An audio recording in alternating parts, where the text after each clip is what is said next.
My name's Tina, I'm 32, and I used to think I had it all figured out. Lovely husband? Check. Custom backsplash in the kitchen? Check. A circle of smug couple friends who rotate hosting dinner parties like it's an Olympic sport? Check. Then I made one joke. One little joke. And now I'm divorced, unfriended, demoted, and possibly being investigated by our HOA for an aggressive landscaping dispute. It's a long story. Let's rewind. My husband, Colin, had just gotten a promotion at his logistics firm. I'm still not exactly sure what he does, something about supply chain management and optimizing efficiency, which to me sounds like adult Lego but with spreadsheets. To celebrate, we hosted dinner at our house. We'd just had the kitchen redone, which I consider my greatest achievement right after that time I got 37 upvotes on a sarcastic Yelp review of Olive Garden. Colin did all the cooking, obviously. He's the kind of guy who thinks sous vide is a personality trait. I handled the vibe. Candles, jazz, and enough wine to tranquilize a medium-sized elk. Our friends arrived. 6 perfectly matched couples, each one more insufferable than the last. There's Raina and Derek, who talk like a podcast intro, Lara and Seth, who only eat things that are regenerative and biodynamic, and Molly and Trent, who once emotionally separated for 2 weeks over a spatula. Everything was going great until Molly made the mistake of asking how I was going to cope while Colin traveled for work. I saw my moment. I wanted to be funny, relatable, a star, so I leaned back in my chair, raised my wine glass, and said, "Oh, it's fine. I ordered some toys the same size as Colin, so I won't even notice he's gone. Luckily, I only needed the sample size." Silence. Like deep space silence. Trent choked on his artisanal rosemary cracker. Seth began nervously massaging his bamboo napkin. Lara muttered, "Oh, wow," into her gluten-free water. Then I noticed Colin, standing in the doorway, holding a tray of crème brûlées, looking like I'd just personally insulted his grandma and punched his self-esteem in the kneecap. He put the tray down gently, like it was a newborn pigeon, walked out, and drove away. Drove away. With the torch I lit to my own marriage.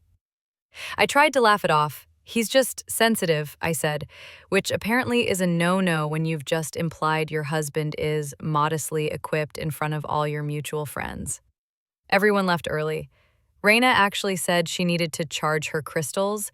The vibe was not immaculate. For 3 days, Colin didn't respond to my texts. I left voicemails. "Babe, call me. You left your slippers and your kombucha starter." Nothing. On the 3rd day, like some kind of passive-aggressive Jesus, he texted, "I'll be by to get my—" But I wasn't going to let this slide. I took the day off and waited. When he walked in, I confronted him like a woman possessed by Chardonnay and spite. "You're seriously leaving me over a joke?" I asked. Colin blinked at me. "It wasn't just a joke, Tina. It was a pattern. You've mocked me in front of everyone for years. You tell your friends everything about our sex life. You called my sourdough starter emotionally needy. You once told our neighbor I couldn't change a tire because I grew up in a Montessori womb." Okay, that last one was funny. But apparently not to him. And then, the final betrayal. He pulled out his phone and showed me screenshots. Texts I'd sent to my best friend Natalie. Jokes about how Colin made love like a very polite raccoon, or how I could probably finish assembling an IKEA dresser in less time than our sessions. Natalie had ratted me out. I was livid. I called her.